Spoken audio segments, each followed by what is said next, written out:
Hi, welcome to the channel. My name is Anna Maria and this is the 30th episode in a series I'm doing about the witch trials.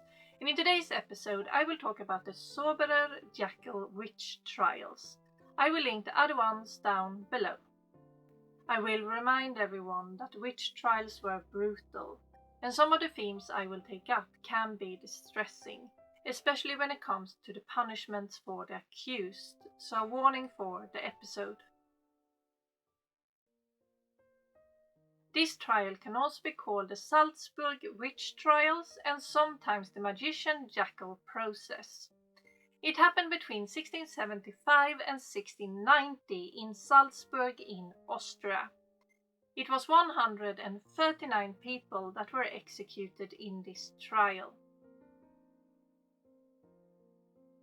First of all, I'm sorry for pronunciations, I will do my best.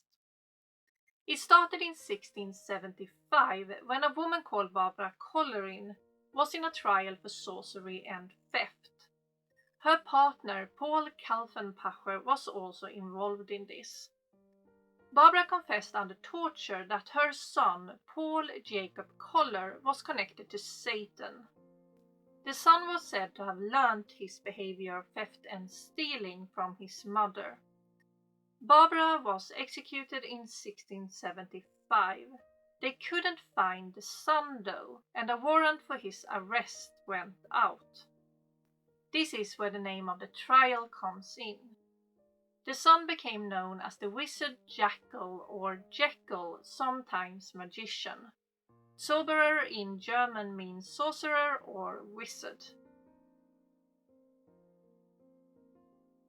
The trial was based on the son, Paul the Jackal, and in 1677 the government found out that he was dead. But they also found out a lot of information about him. There was a lot of beggars around, and one of them was a 12-year-old boy called Dionysius Feldner. He was arrested and confessed that he had met the jackal before, and that he was a leader of a gang. This gang was poor children and teenagers that had to beg for a living, and the jackal had taught them black magic and similar things. After hearing this, the government started to arrest a lot of teenagers and children that were out begging.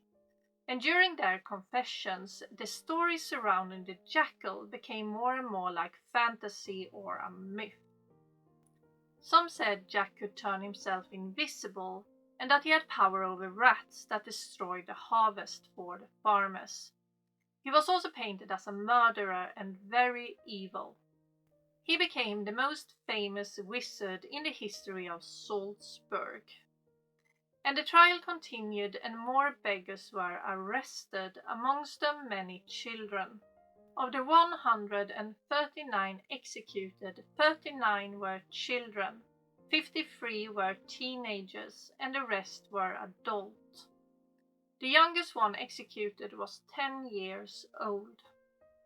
The most common execution method was torturing and then burning at the stake or being hanged. And that was all for this episode about the Zaubererjackl witch trials.